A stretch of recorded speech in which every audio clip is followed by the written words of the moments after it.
Cheers. So, a bit early for me to be hitting that, but Danny's on it all the time. He doesn't mess around. He is the Bud Light King. So, what I want to ask you is, at what age did you start wrestling and how did you get into it? Okay, so it's a long story. I started wrestling when I'd been about 18 years old, maybe just 18 years old, and I wrestled for maybe 3 years in Norwich. Okay. 3 years, I was on like proper shows, did some shows at other companies, and then one day I decided I didn't want to wrestle anymore. Okay. So I stopped wrestling completely, and there was a 6-7 year gap where I never wrestled.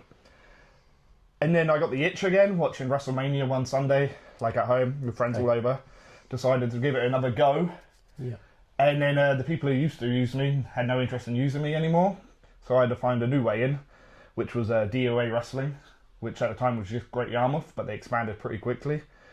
Then Joe helped me out, getting me on Rise Underground. This is BigFKNJoe. BigFKNJoe. The man. Yeah, the man.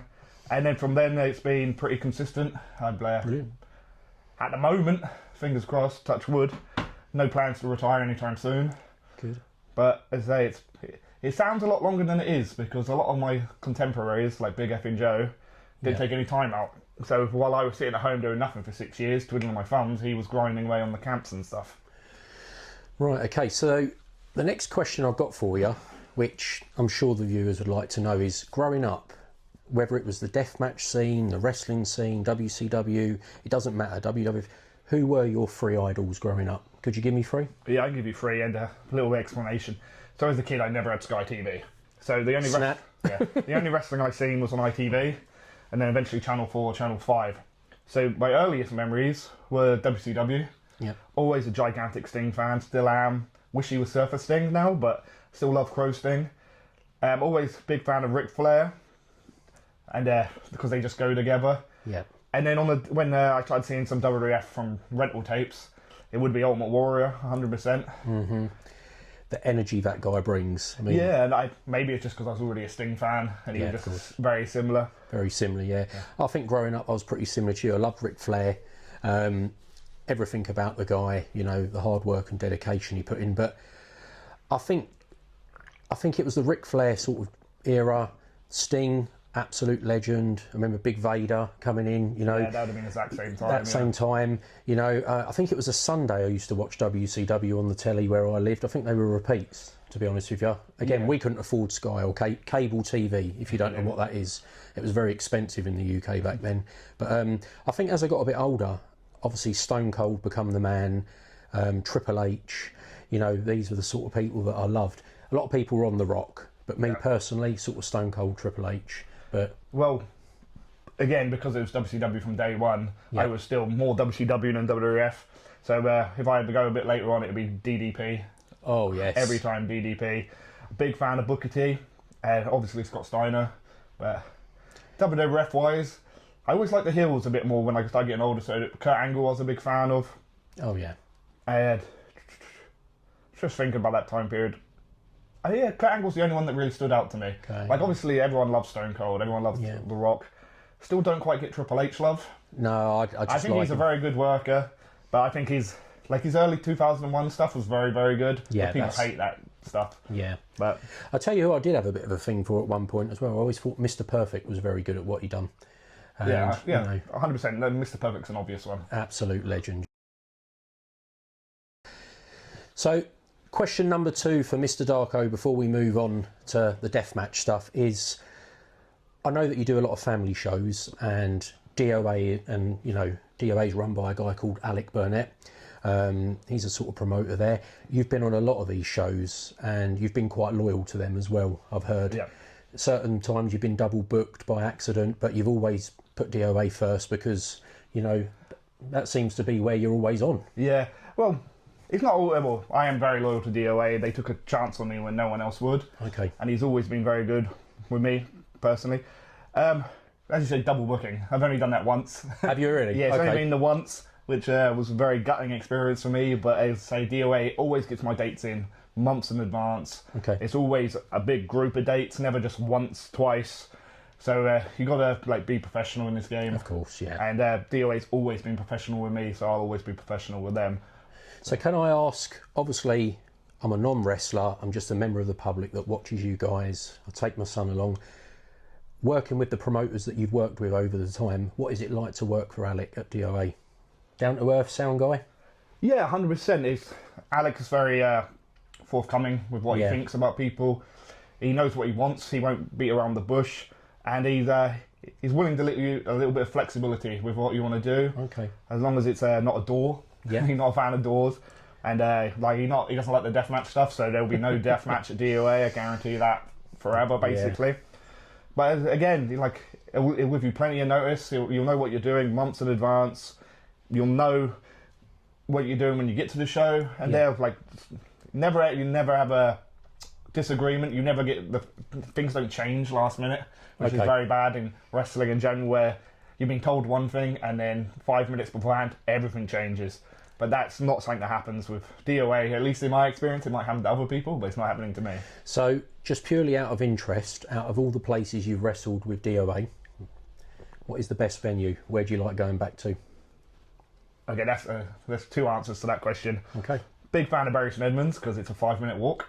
It's literally 5 minutes out my door and I'm there. And Great Yarmouth is always a great show. Fantastic. It's always a great show. The Drill House, isn't it? The Drill House, yeah. I think it's like a circus building of some sort. It's brilliant. But it's always an atmosphere in there, always gets a crowd out. Yeah. It's definitely DOA's A-town.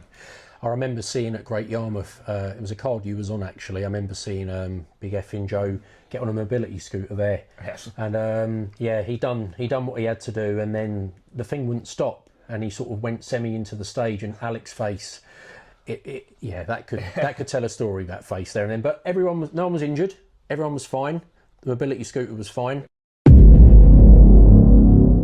So, Mr. Darko, I've got another question for you. This is more about your personal goals and what the future brings for you. Now, is there anywhere in the United Kingdom that you haven't wrestled that you would like to wrestle? Where would you like to go? Well, basically, anywhere. I'd like to go everywhere, be as busy as possible. I'd like to see every county, bare minimum. But so every year I make a list of goals. And one of those big lists is to hit every country in the UK. Yeah. So obviously I've done England, done Scotland, so I'd love to do Wales. And Northern Ireland would definitely be on the list, obviously, for that reason. But even then, I've never wrestled in Europe, like in actual mainland Europe. So where a lot of people I know wrestled in Portugal, France, Germany. It never happened for me. Yeah. I've wrestled in America, multiple states in America, Yes. but still, those European dates that cost 50 quid on a flight, their money, obviously, just aren't coming. So I'd like to do that very much. Okay. And what is your biggest goal that you want to achieve in wrestling in the future? Is there a goal of someone you want to wrestle, somewhere you want to go, a company you want to work for? Is there something that you have got a personal goal inside that you'd love to do? Obviously the DOA thing with the TV, being on TV is going to be huge because you're all going to get exposure to that. Yeah, I think that's a big one because that's huge. It's wrestling companies get TV deals all the time, but quite often these TV deals end up on channels that no one knows about. Specifically Ben TV. I don't know if you've ever heard about that, but so Extreme Sports is a channel that people know. They flick through and they might just find it. And Extreme Sports is also the UK home of New Japan Pro Wrestling. Okay. So it might be it is. It might be a lead over. It might if we go on before them or after them. Yeah. Or even just the same day, it might help. As for goals, a big goal, obviously I got the big goal of never having to work a day job ever again. But I think the one that's missing off my CV at the moment has got to be Game Changer Wrestling. Yeah. And I know my name has come up a couple of times, just not with the powers that be, that make the decisions, I guess. But yeah, Game Changer, definitely. So, going back, talking about your goals, but sort of talking now about your life at the moment, in your sort of opinion, how hard is it with a full-time job, training in the gym constantly, trying to book shows, get to shows? How hard is that for you as a person? I suppose you don't have a lot of time to yourself. No, well, so without going into details, I work a full-time job, obviously. Yeah. It's shift work, so every week is different hours. So the problem is, if I'm busy and successful, which is great, if I work Friday, Saturday, Sunday, then I sometimes have to go to work at 5 a.m. on the Monday. Okay. So it can suck. It can really suck. I know there's multiple times where I was Kumite Death Wolf champion. Yeah.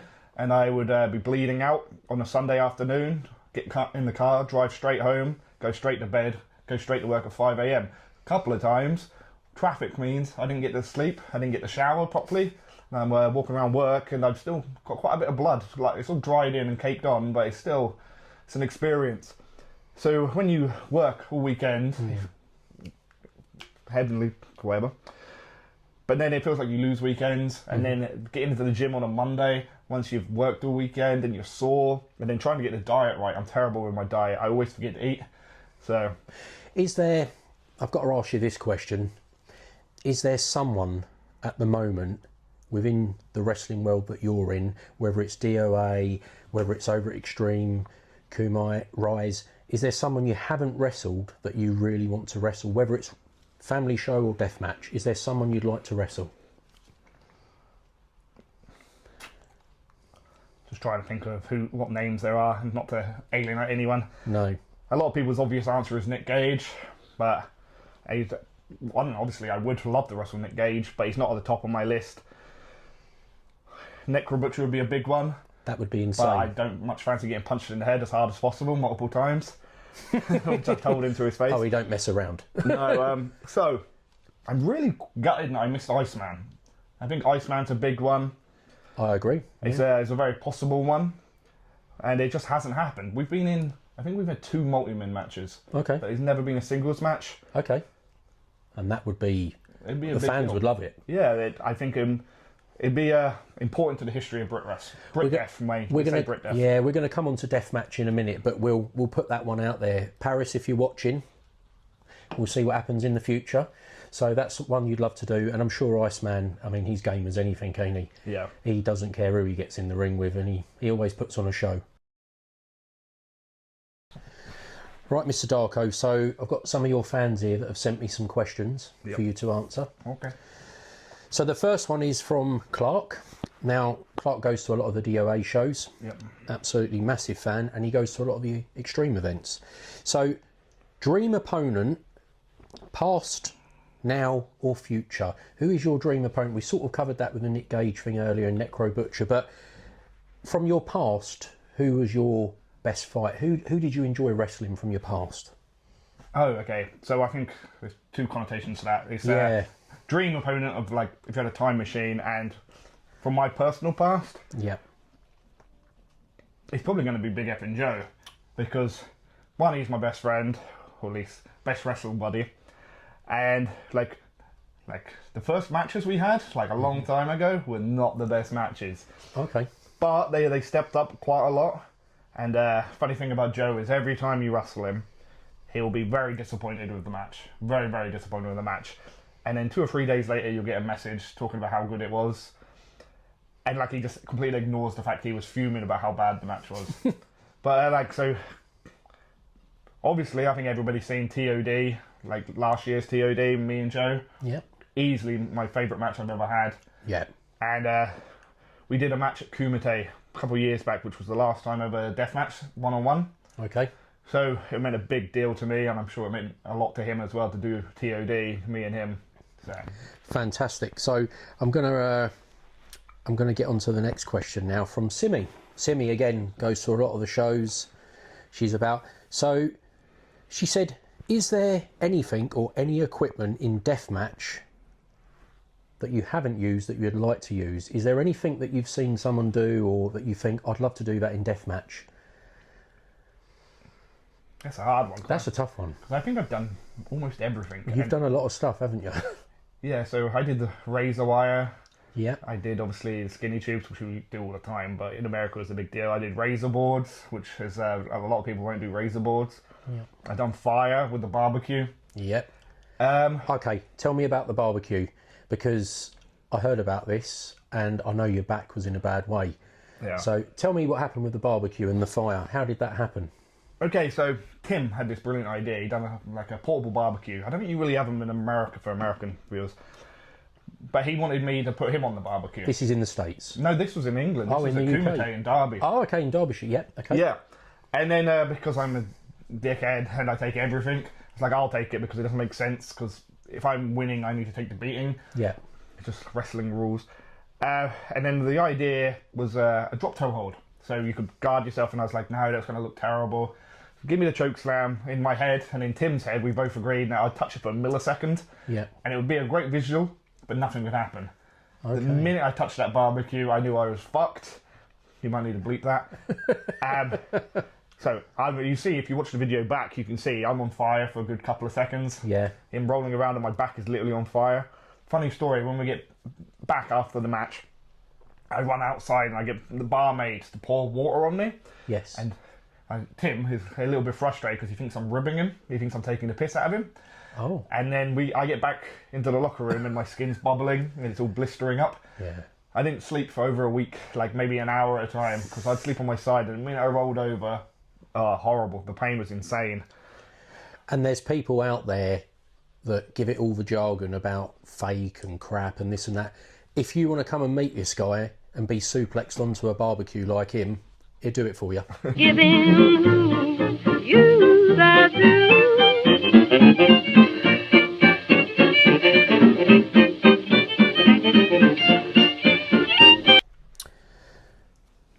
Okay, Mr. Darko, I've got another question for you. Now we've spoke about the barbecue and how your back was on fire. This is from Dominic. Now, anyone who knows Dom travels the world supporting these guys. I mean, he's been all round, literally all round.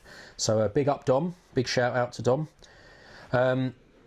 Right, okay, so we sort of went over this earlier about your 3 favourite wrestlers in the past, and that, but Dom's asking here, on your bucket list of 3 wrestlers, deathmatch or normal wrestling, people that you could wrestle, if you could give 3 on your bucket list, who would that be in your opinion? Okay, alright. Try to be a bit realistic here, because I'm probably not going to be wrestling John Cena. I mean, you have mentioned people like Necro, Iceman, and people Yeah, like this. I'd put them on, but like, we'll do different names, Yeah. because it's new content. Jimmy Lloyd in America, I think he's one of the most underrated, even though he's very well rated, but I think he's one of the most underrated deathmatch guys. Yeah. And I think he's very much like me, where he's not, and this doesn't mean everyone else is hack and slash, but there's a lot of guys who are hack and slash. Whereas I think I could have a very good match with Jimmy Lloyd without any weapons, and we add the weapons in and we're good to go. Mickey Knuckles is an obvious one, because Of course. currently, in my opinion, I think she might be the hottest person in deathmatch wrestling right now. And Did you see any of the stuff from the weekend? Any of the footage yet? I watched TOD. I watched the whole thing, and Mickey's really bad. Mate. Cut here, under her arms. Under her arm. Oh my days. horrible. Don't mess around. And some of the stuff Big Schlack was doing, oh my God. Yeah. That guy does not mess around. Kim had a hard night, I'll tell you that. Number 3. Feels like I shouldn't mention a Japanese name, but I'm not. I'm gonna mention just a wrestler. Okay. So I had a really good match with Richard Holiday. At least I was told it was very good. So something along those lines. Matt Cardona would be big money, easy money. And I think he's probably he's one of the best on the indie scene at the moment, because he's more my style of wrestler. I'm not going to need to remember a million things or like take a Canadian destroyer. Yeah, of course. So we'll go with Matt Cardona. So the Richard Holiday, that was over in Ely, wasn't it, on the DOA show? Yes, it was. Yeah, I took my son to that one and we come and supported you. And I thought that was a brilliant fight, mate. It was a great fight, great entertainment. Everyone loved it. And again, it was just a great night, weren't it? And he seems a real good guy, you know, very down to earth, and he's sort of grown his fan base, hasn't he? He's done quite well for himself. Like, he's one of the guys I'm very surprised has never been signed anywhere. If you don't count MLW. Yeah, I mean, when you see someone like that and the level he's at and the professionalism of the guy, you think, how have you not got a contract with a big organisation? Yeah, he's very surprised. I'll tell you, I was surprised at how big he was, because I was convinced he was going to be a lot smaller. Quite a big guy. Nearly every American I meet is way smaller than you think, and I'm nearly always way bigger than they think I am. Yeah. But then Richard Holiday was bigger than me. In your opinion, what was the best weapon of choice in deathmatch that you like to use? What is the best one? It's going to be a bit different because it's not necessarily a deathmatch weapon, but I do love it. I love a trash can, like a bin, aluminum or steel. Over here they weigh a lot more because they're steel, they're not aluminum. But they're so versatile. There's 100 things you can do with a trash can. A light tube, you swing it, it breaks. You land on it, it breaks. A trash can, you can do a bunch of different stuff with a trash can. They're a bit more expensive over here, so you don't see them very often. And as I say, they weigh more and they're harder. But give me a trash can, I can work 10 different things with it. So I've got to ask you this question, because this is something, as a spectator, someone who's not in the ring fighting, in your opinion, out of all the deathmatch you've seen, what was the one fight that you watched that you thought, wow? That's hard because my memory is shot. Too many headshots, too many things. I think I remember moments more than I remember everything, and it'll be the same moments everyone remembers, and most people remember them from LimeWire. Okay. Not from actually watching it, but when Zandig took, I was going to say Pondo, definitely wasn't Pondo, Sick Nick off the top of the warehouse, and it looked insane. I'll tell you what, you see that warehouse, it's not that high. It's definitely too high for me, but on the video, it looked way fucking higher. But yeah, memories like that, and even when Zandig again and Joey Janela came off the back of the same warehouse, in fact, yeah. All those kind of stuff that you've seen in the early CCW days, you don't really see it so often nowadays. Yeah, it's a shame. I think it's probably because we work a lot more, like the Americans work a lot more. So even back then, so you had your legends, I was obviously like your Sick Nicks and stuff, but they weren't doing a deathmatch every week. Okay. But the American guys now are doing them like nearly every week, so you can't come off warehouses anymore. Yeah. I've got to ask you, what's your experience so far been with working for Extreme as a company under Paris? Have you enjoyed doing the deathmatch stuff there? Oh, I love working for Extreme. I love working for Championship Extreme Wrestling Extreme, as is its full name. Full name, yeah. Yeah, it's always very well produced, like very professional. Get there a bit early than I'd like, but you're there early, you get fed. It always provides beers for the locker room, waters as well, if that's your thing. Yep. Super professional, can't wait to be back, which I will be very soon. And it just gives people opportunities that they aren't getting other places. Yeah. So the next show's got Rhino on it, Mickey's obviously over, all the big UK names. Like, it's always fun, always good stuff. Yeah, and you're confirmed on the next show? So, Mr. Darko, I now want to talk to you about Deathmatch, and I really want to talk to you about your first Deathmatch experience, how it all started and what happened. Okay, there's a story behind this. So, first Deathmatch experience was at Rise Underground, a tiny little venue called Aga Studios, and so Joe, BigFKNJoe, was pitched heavily for his two buddies, which is me and Michael Caden. At that time, we were just doing basically 5-man scrambles and stuff for Rise. Not a lot more. I don't think there'd been a couple of light tubes done, but not many light tubes done in the UK scene in total. And we get put in a 3-way hardcore match.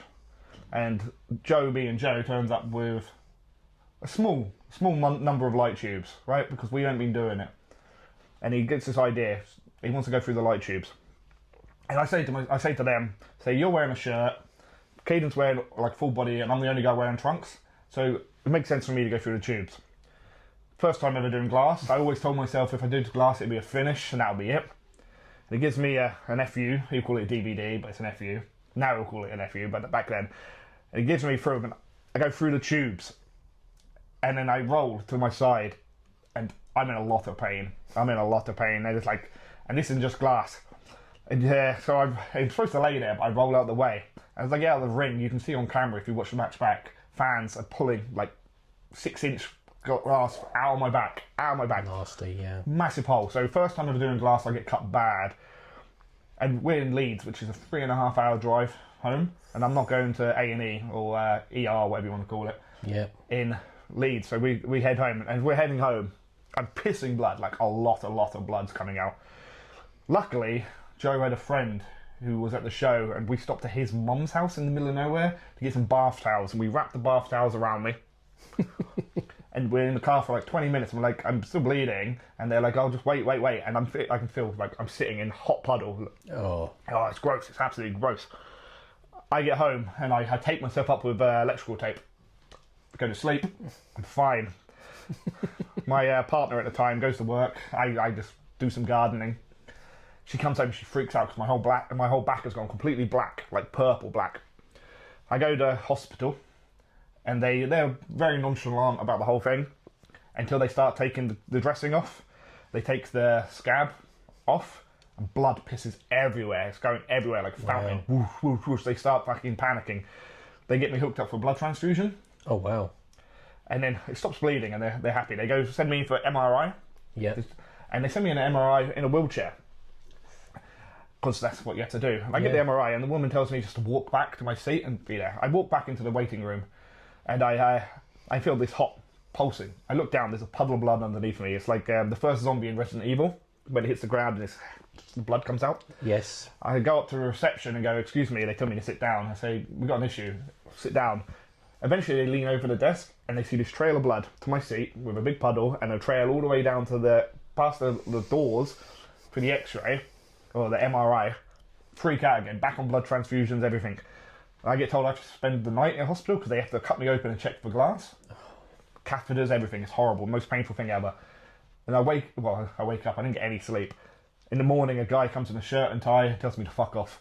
Whee! So now I very, very reluctantly go to A&E ever. But that was my first experience. And it was also supposed to be my last experience. Because I was very much done with light tubes. And that has not stopped. It didn't happen. It's increased massively. So I've got another question for you. We're on the deathmatch stuff. So you've been to the States a few times now, wrestled all over. What memory have you got of the States? The one place that you can look back and think where you wrestled, the people you met, the fans, the fighters, where sticks out in your mind? A real great experience for you. Favourite venue would have been the Hart Ballroom in Newark because it just looks great on camera. It was a whole different atmosphere, but there's no bar. Okay. Which is a hamper. The H2O Arena. Okay. It's great atmosphere. Yeah. Middle of nowhere, no bar. Which is a thing in deathmatch wrestling apparently. And obviously the farm for TOD was insane, which isn't New Jersey, but it's pretty close. Okay. Pretty close. But yeah, if I had to pick anywhere in America, it's probably going to be the H2O Arena. H2O Arena. Because I got friends who live nearby and like I see the same faces whenever I'm over there. Yeah. And even though there's no bar, I always end up with cases of beer. So what's the love like when you go out to America? How are the American fans to you? Oh, the American fans are amazing. Because what I've seen online, they love you. I think I'm probably more popular in America than I am in England. Not saying I'm getting more popular in England, but in America, they like you. They like me a lot. Yeah. As I say, like there's always like the minute if I get off a flight and they know I'm getting off the flight, someone will be there to meet me, and they'll be like Joe gets his gifts. My gifts are a bit more basic, but I don't. That's the perfect gift for me. They'll pick me up, beers in hand, take me to a liquor store, buy cases of beer.